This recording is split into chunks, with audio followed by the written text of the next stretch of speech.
7, 6, 5, 4, 3, 2, 1.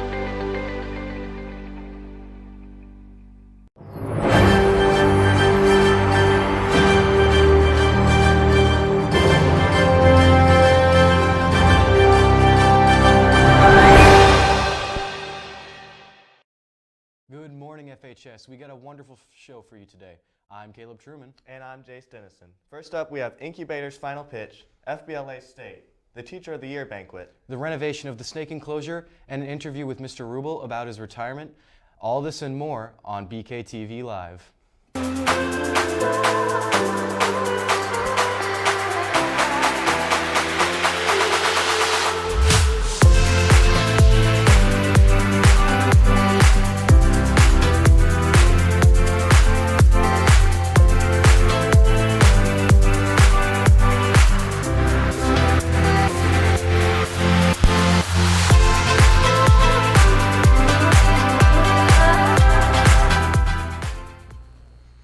Glad to be here on this sunny day today. It's 75 degrees out and it's only going to get hotter from here. I'm going to have to take a walk outside when we finally get out of here, but I'll definitely have to study for my finals tonight. For sure. Make sure that all your Chromebooks are charged and prepared for each and every exam. But to start off our show today, one thing many aspire to be is an entrepreneur and being their own boss. To be an entrepreneur, one has to come up with a revolutionary idea. That is exactly what the kids in the incubator program have done. Grayson Street and Riker Jones give some insight on into the program. The incubator program is a junior entrepreneurship program similar to the likes of Shark Tank. Incubator, we're in our second year now, and Incubator is a Shark Tank style program where students are creating their own businesses and making their own money. So it's not just fictitious anymore, it's actual real businesses created here at Farmington High School, and we're the only school in the state of Missouri that offers this program. Replay is a toy resale nonprofit that seeks to constantly provide children used toys. So I'm Nora Burke-Bigler, Chief Executive Officer. Aiden Moriarty is my Chief Operations Officer, and Bob Sue is my Chief Financial Officer. My business is Replay. We are a nonprofit toy rental subscription service where a box of toys are sent to a child every month. Then when the kid's done playing with those toys, they send them back to us and we clean them up. And those toys are then used in boxes for other kids. So our entire basis is recycling. Our mission is to ensure that all children get new toys to play with on a regular basis. And so in order to do this, we have sponsorships. So we have businesses are able to donate $25 a month, and then that gives us money to create a box for a child for that month. Modern Media Marketing is a multimedia company focused on producing media for affiliate companies. My idea for the incubator program is a advertisement production company. So what we do is we make advertisements sort of like people do in their first year of BKTV for local businesses and stuff like that. And we've actually seen a lot of success through it. We are partnered with the state of Missouri, for example, as well as CASA and a few other locally owned businesses. Menus is an online catalog site for businesses. My company is Menus, and we are an online menu catalog site that takes local businesses' menus. We get the ingredient list and we categorize it so that people with dietary needs or picky eaters know what's in their food. We have a senior, Josh Wyatt, and then we have two more juniors, Grayson Pratt and Jaden Tucker. Immortalize, headed by Abby Wigger, Carliana Bloom, Mandy Ropers, seeks to commemorate the deceased by allowing easy access to life stories. My company, essentially with my two co-founders, is a website-based organization that allows people to immortalize their stories and the stories of their loved ones. So we essentially create biography pages that will go on web pages that are linked to QR codes in the form of plaques that you can paste on cemetery sites, grave markers, and cremation sites as well.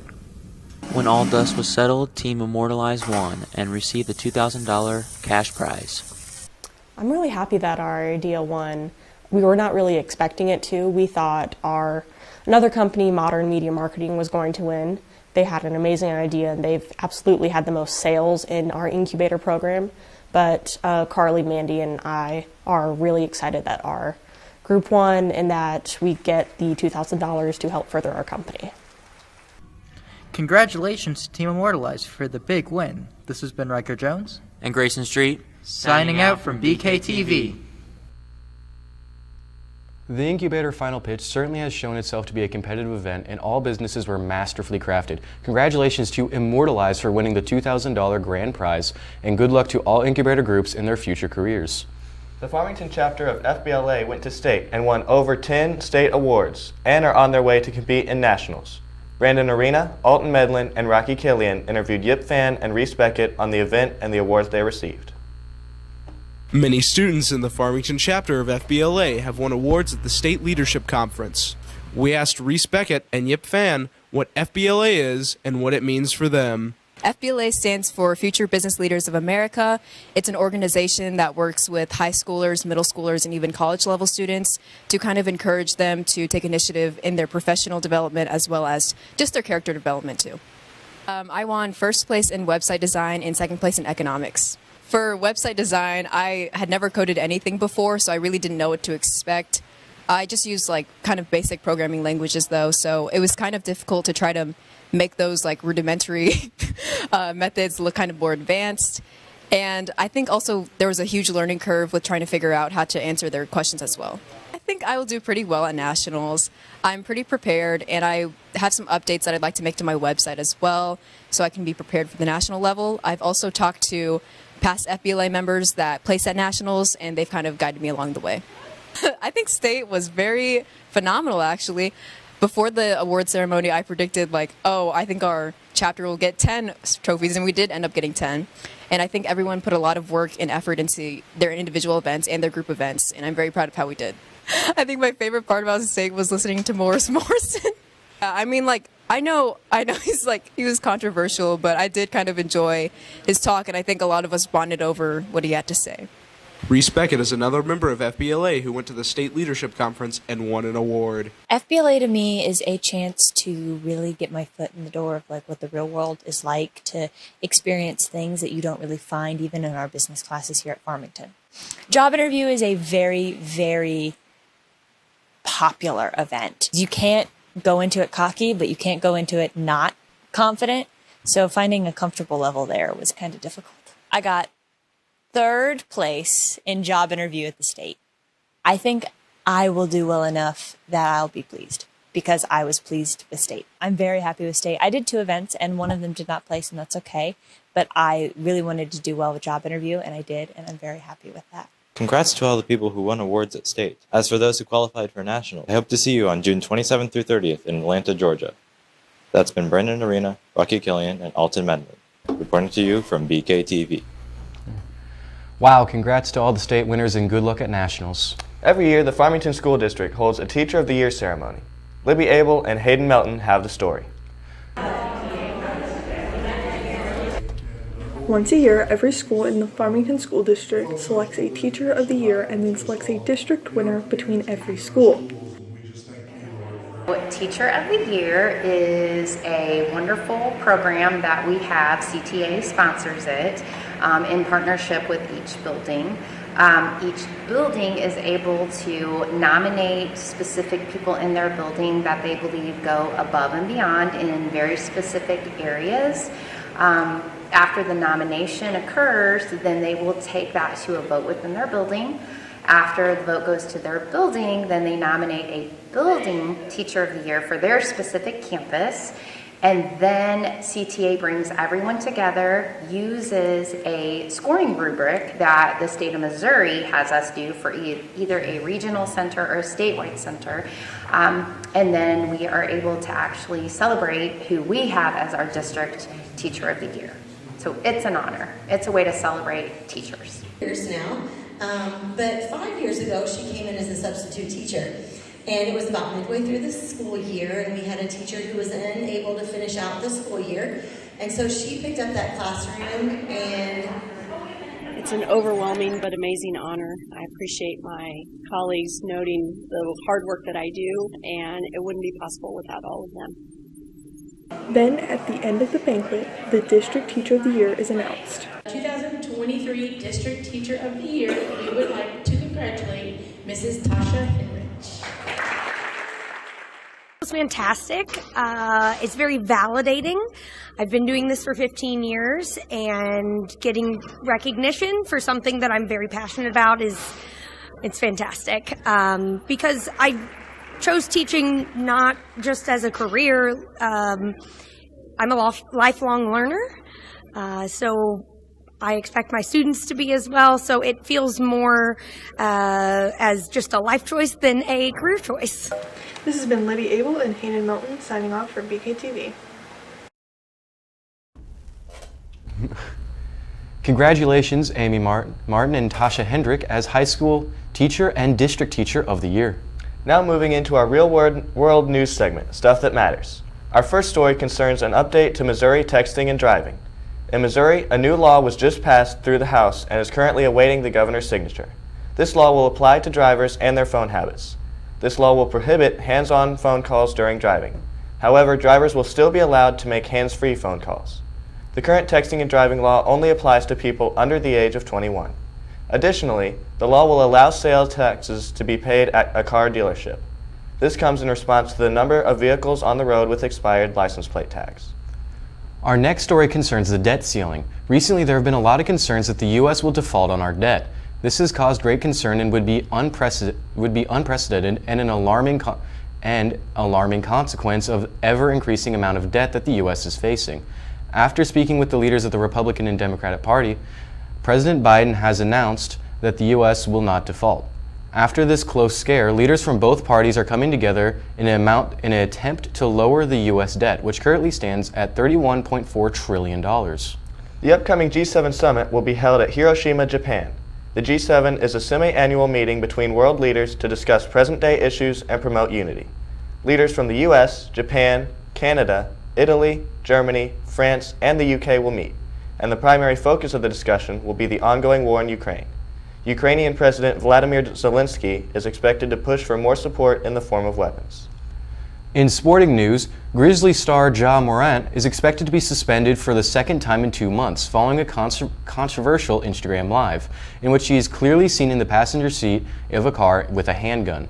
2 months ago, the basketball phenomenon was in the exact same situation and received an 8-game suspension. The Grizzlies were recently eliminated from the playoffs and now will likely have to start off next season without their starting point guard and biggest star. Moving back into our segments, do you know the old snake enclosure in the science wing? They're finally doing something with it after almost a decade of abandonment. Farmington High School's beautification committee is fixing up the unused snake tank and displaying art. Jack Sluter and Alyssa Sherman give us the story. The school's beautification committee has been trying to come up with ways to repurpose the unused snake tank. Originally, we were assigned with me and my group members, Annabelle Devoto and Riley Nessler, with the responsibility of being chairs of the school beautification committee in Nights in Action. And so from there, we kind of decided what was kind of, making the school look a little bit less than, it was supposed to be. And one of the main things that we noticed was there was nothing being done with the snake exhibit, and it was just kind of sitting there. So that's when we decided, hey, we should probably take initiative and do something with it to make it at least a little bit nicer. Cadence and her team thought of many ways and eventually decided on displaying art. Originally, we wanted to do another animal exhibit, but as we realized that that's a lot of responsibility and we would have to take it on winter vacation, summer vacation, we would have to, constantly feed it, and we would have to pass on that responsibility for the future chair members to be able to upkeep it, that we decided that an art exhibit was probably the better way to go, and it would bring a little bit more of inclusivity of the other clubs that are lesser known within the school and represent them more. It took a long time to decide what they wanted to do. The entire project of the snake exhibit, refurbishing it, did start last year at the end of the year, probably in May. But then the actual decision of doing an art exhibit instead of just another habitat was made around September, October. Once we started finishing our summer research and reaching out, we reached out to so many different local organizations that deal with animals and insects and all different types of organisms. We realized that we couldn't do it, so that's when we started the ball rolling on an art exhibit. Right now we have biomed exhibits in it just because we haven't had a lot of outreach for art students who want to have their artwork displayed. Hopefully they're a lot more motivated in the future to have it displayed, because I think it would be really great, especially because like the art shows, the winners are always like emailed, and like it's emailed throughout the school to like the teachers who win, but the students never really know about it. So I think having like, you know, art that's previously won in like the MAC art show, SEMO art show, all of these different things would be really good to have in it. So that's definitely going to be continuing on to next year's chair members, but we're going to keep on like continuing having different like clubs like biomed or like extracurriculars represented within the exhibit. This has been Alyssa Sherman and Jack Slater with BKTV, signing out. I'm so glad that clubs and electives like Art Club and Biomed can display art in the new art display. Our final story of the show is about our outgoing superintendent, Mr. Matt Rubel. Mr. Rubel sat down with Michael Capias and TJ Benoist to discuss his time at Farmington and his retirement. After 20 years of supporting our school district as a Knight, Superintendent Matt Rubel is officially retiring at the end of this school year. To celebrate Rubel's years of dedication to our school community, BKTV reminisced with the superintendent on his favorite FHS memories. You know, when you go into education, you know, you're looking to make an impact on students' lives. And obviously, as the high school principal, you know, you have a pretty big impact. But there really isn't a position in the school district you can have a bigger impact than the school superintendent. So I think it was an opportunity for, you know, myself and obviously my family in terms of leadership, and, you know, really to provide a vision and, you know, have that greater impact, you know, on the entire school district instead of just the high school. Rubel then told BKTV about his most proud accomplishments and his plans for his retirement. When you're looking at providing an impact, you know, you're looking at programs. So looking at the Project Lead the Way programs, PLTW, the engineering, the biomedical, the computer science, looking at the STEM, K-12 STEM that we brought to the district while I was superintendent. You know, also, you know, programs like Incubator, EDU, which, you know, we have such talented students. I mean, they do amazing things, and I think Incubator just allows them to kind of show off all of the talents that they have. You know, and then one of the other things, you know, we've been able to, lucky enough, with the support of the community, pass 2 bond issues, no tax increase bond issues. So, you know, Black Knight Fieldhouse is one of those, Truman Auditorium renovation, TLC and the Early Learning Center, just to name a few. So I think we've been, again, been very blessed with support from the community to provide wonderful facilities for our students. I was always trying to support students, trying to support teachers, and again, it goes back to, you know, programs that we've implemented, you know, not only for the students but also for the teachers. You know, I think, you know, we've tried to push salaries forward. I do not think teachers are paid enough. I don't think paras and cooks and bus drivers are paid enough. So we've really tried to be as aggressive as we can be related to salaries.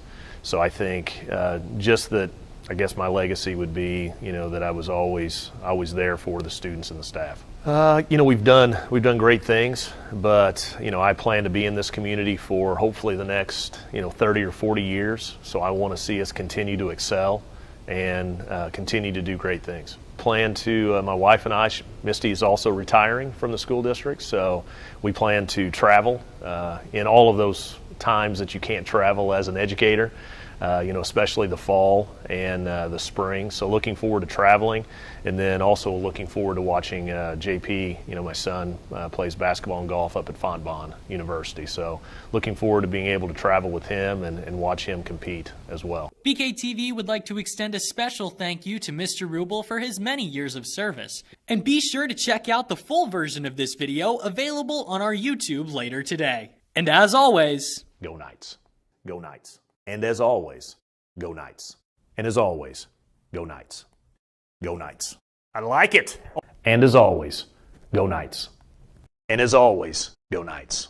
And as always, go Knights. And as always, go Knights. And as always, go Knights. And as always, go Knights. Thank you, and as always, go Knights. And as always, go Knights. And as always, go Knights.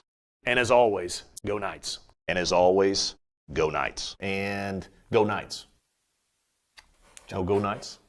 No go Knights? That's your thing. That's not my thing. Oh, come on, man. That's your thing. Absolutely. I was feeling it. I was in the groove because of the music. And as always, go Knights. Woo! Might have started slow, but I ended fast. Man. Ended strong. Woo! It's not how you start, it's how you finish. Thank you, Mr. Rubel, for your many years of service and support of our schools. We would not be the same without you. Enjoy your retirement. And as always, Go Knights! For now, this has been Caleb Truman and Jace Dennison on BKTV Live.